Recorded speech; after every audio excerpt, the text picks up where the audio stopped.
नमस्कार दोस्तों, मैं सुरेश चौधरी और अब हमारे YouTube चैनल पर हम साइंस को जीरो लेवल से स्टार्ट करेंगे, जिसके अंदर हम साइंस की डेफिनेशन, साइंस की परिभाषा, साइंस के जनक, साइंस शब्द कहाँ से आया, साइंस का वास्तविक मतलब क्या है, इन सारी चीजों का हम अध्ययन करेंगे इस वीडियो के अंदर।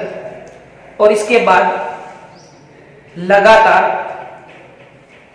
एक के बाद एक कड़ी से जुड़ते हुए हम साइंस से आगे अदर सब्जेक्ट पर चर्चा करेंगे, जिसके अंदर फिजिक्स में हम जीरो लेवल से कक्षा 11 और कक्षा 12 की बात करेंगे, जबकि इस वीडियो के अंदर हम साइंस के बारे में बेसिक चीजें, जो इंट्रोडक्शन होता है, परिचय होता है, उसकी हम चर्चा करेंगे, बात करेंगे।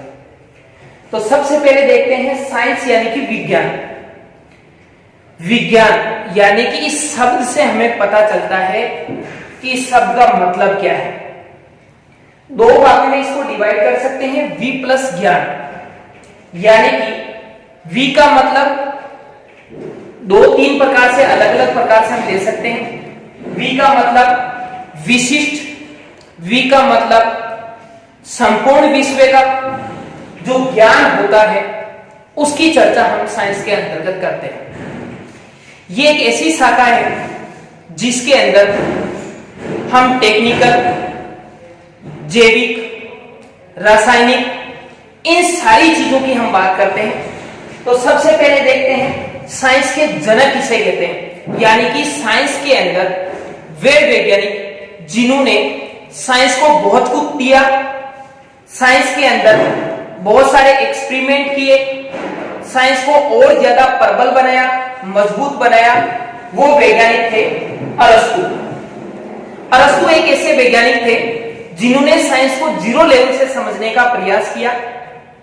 हमारे बीच में जो साइंस चली आ रही है प्राचीन काल से, वो अरस्तु की ही देन है।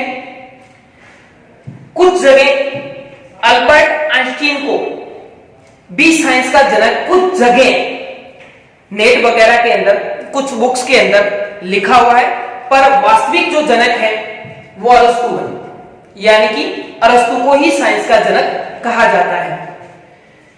इसकी उत्पत्ति यानी कि ये शब्द कहां से आया, ये शब्द है लैटिन वर्ड है, लैटिन भाषा का शब्द है, जो कि SCIENTIA।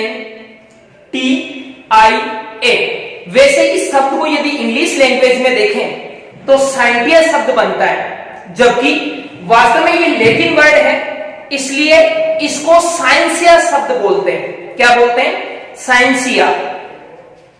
इंग्लिश लैंग्वेज में देखेंगे तो ये साइंटिया शब्द है, जबकि लैटिन वर्ड में देखेंगे, लैटिन लैंग्वेज में देखेंगे तो इसका मतलब है साइंसिया।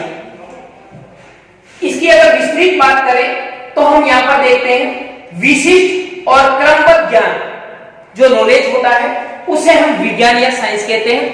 डेफिनेशन की बात करें, परिभाषा की, जो कि प्रचलित डेफिनेशन है, जो कि हम अक्सर छोटी क्लासों में 9th 10th 8th के अंदर पढ़ते हैं। प्रकृति का व्यवस्थित तथा क्रमबद्ध ज्ञान, यानी कि एक तो व्यवस्थित होना चाहिए, दूसरा क्रमबद्ध ज्ञान होना चाहिए, कड़ी से कड़ी जुड़नी चाहिए, उसे हम बोलते हैं विज्ञान यानी कि साइंस। अब हम थोड़ी सी आगे बात करते हैं। हमने डेफिनेशन में देखा कि भाई क्रमबद्ध और व्यवस्थित ज्ञान को हम विज्ञान बोलते हैं, परंतु ज्ञान क्या चीज है, ज्ञान किसे कहते हैं, विज्ञान और ज्ञान में क्या अंतर है, उस चीज को समझने के लिए हम ऐसे समझ सकते हैं, विज्ञान का मतलब होता है सत्य की खोज, यानी कि जो भी ट्रू है, सत्य है, उसकी खोज करना विज्ञान हो गया। जबकि सत्य का अनुभव करना, जो भी हमारे पास में सत्य है उसे हमने यदि अनुभव कर लिया तो वो होता है ज्ञान। इसके बाद साइंस को यदि नॉर्मली देखें बड़े तौर पर, तो हम दो भागों में इसको डिवाइड कर सकते हैं, दो भागों में हम इसको बांट सकते हैं। पहला भाग है सत्य विज्ञान, दूसरा है छद्म विज्ञान, यानी कि ये तो बिल्कुल ट्रूली है और ये छद्म है।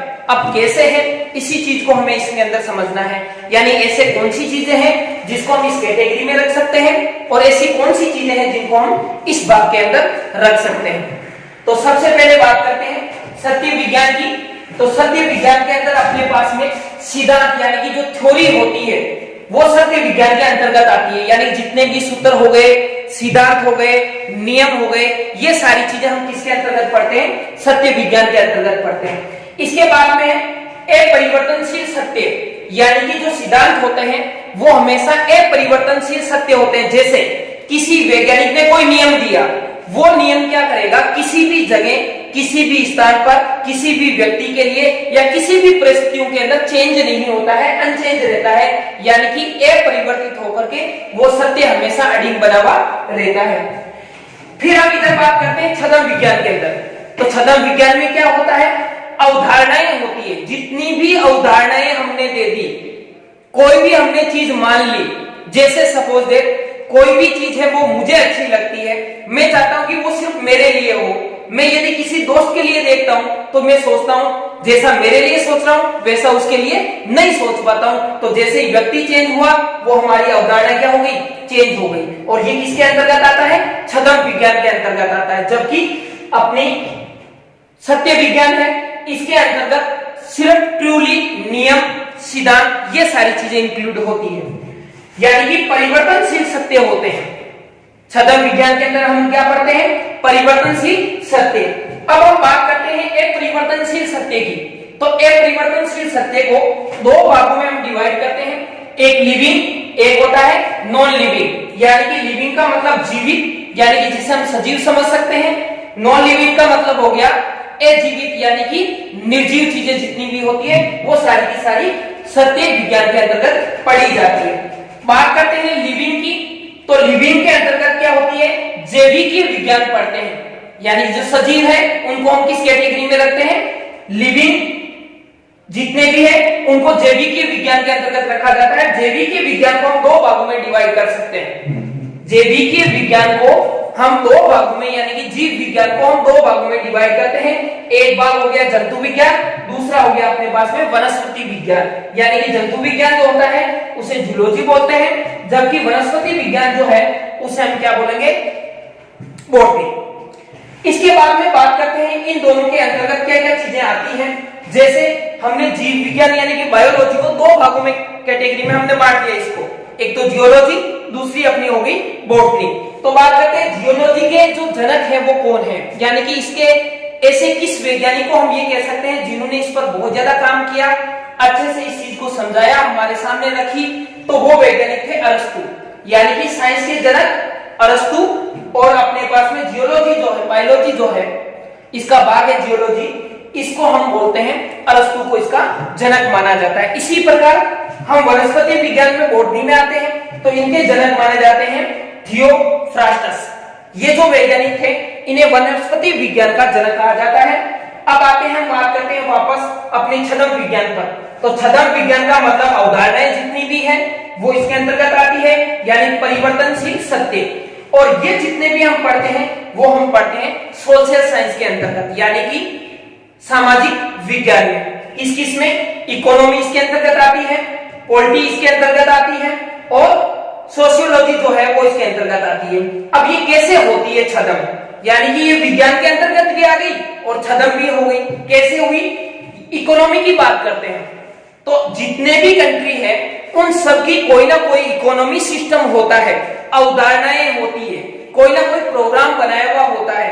परंतु हर कंट्री की जो इकोनॉमी होती है वो उनकी परिस्थितियों के अकॉर्डिंग, उनकी जो व्यवस्था है उनके अकॉर्डिंग, उनकी जो ग्रोथ रेट है उसके अकॉर्डिंग चलती है, न कि सभी की सम्मान। इसका मतलब क्या हो गया, जैसे देश चेंज हुआ उनकी जो अवधारणा है वो चेंज हो गई। इसीलिए इसको क्या बोलते हैं, परिवर्तनशील सत्य बोलते हैं। इसी प्रकार पॉलिटी के अंदर, यानी पॉलिटिकल जो होती है साइंस, उसके अंतर्गत हम ये देखते हैं कि सारे के सारे देश या लगभग कंट्रीज है वो लोकतांत्रिक सिस्टम या प्रणाली को फॉलो करती है, परंतु उन सबके जो रूल है वो अलग अलग है। सभी लोकतांत्रिक है, परंतु उन सभी के क्या है, जो कैंडिडेट चुनने के मान लो, या वहां की जो प्रशासन है उनको बनाने की सिस्टम मान लो, वो सारे अलग अलग होते हैं। यानी देश बदला तो उनकी पॉलिटिकल जो सिस्टम व्यवस्था है वो भी चेंज हो गई, इसलिए इसको छद्म विज्ञान के अंतर्गत रखा जाता है। ऐसे ही सोशियोलॉजी होती है, यानी हम जो समाज के अंदर चीजें देखते हैं अलग अलग स्थान पर अलग अलग होता है। जैसे एक विवाह समारोह मान लो, तो जिस स्थान पर हम जाएंगे वहां पर भी विवाह समारोह का जो सिस्टम होगा वो हमें अलग अलग मिलेगा, यानी जो अवधारणाएं हैं वो हमें अलग अलग मिलेगी। यानी जैसे स्थान चेंज तो वहां पर अवधारणाएं चेंज हो गई, इसे हम छद्म विज्ञान के अंतर्गत रखते हैं। बात करते हैं थोड़ी सी आगे, हमारे पास में नॉन लिविंग जो पार्ट है सत्य साइंस का, उसके अंतर्गत हम पढ़ते हैं भौतिकी विज्ञान को। किसको पढ़ते हैं? भौतिकी विज्ञान को। और भौतिकी विज्ञान को भी हम दो भागों में डिवाइड करते हैं, दो भाग में हम इसको बांटते हैं। तो पहला भाग अपने पास में हो गया रसायन विज्ञान, दूसरा भाग अपने पास में हो गया भौतिकी विज्ञान। यानी कि इन दोनों को हम नॉन लिविंग साइंस के अंतर्गत पढ़ते हैं, यानी निर्जीव साइंस के अंदर पढ़ते हैं। बात करते हैं रसायन विज्ञान की, तो रसायन विज्ञान के जो जनक थे वो है लेवोजियस, और भौतिक विज्ञान के जो जनक माने जाते हैं वो अल्बर्ट आइंस्टीन को माने जाते हैं, क्योंकि इन्होंने बहुत कुछ भौतिक विज्ञान को दिया है, या फिजिक्स के अंदर बहुत कुछ इन्होंने अपना योगदान रखा है, इसीलिए इनको अल्बर्ट आइंस्टीन को फिजिक्स का जनक माना जाता है, भौतिक विज्ञान का जनक माना जाता है। अब एक मोटे तौर पर पहले आप चाहो तो इसका एक स्क्रीनशॉट ले सकते हो, जिससे आपको ये सारी चीजें एक जगह स्टोर मिले। आप इसका स्क्रीनशॉट ले लो और लेकर के अपने पास में रख लो, जब भी हो एक बार नजर डालते ही सारी चीजें याद हो जाएगी वापस। अब हम थोड़ा सा आगे बढ़ते हैं कि ये सारी चीजें हमने बेसिक चीजें जानी इस वीडियो के अंदर। आगे हम विस्तृत रूप से फिजिक्स को पढ़ेंगे, जिसके अंतर्गत अगले वीडियो में हम 11th और 12th यानी कि कक्षा 11 और कक्षा 12 दोनों के हम कंटिन्यू लगातार वीडियो अपलोड करेंगे, और इन वीडियो के अंतर्गत कक्षा 11th और 12th की 0 से हम स्टार्ट करेंगे और क्रमबद्ध तरीके से हम चलते जाएंगे। तो जुड़े रहें मेरे साथ। नमस्कार।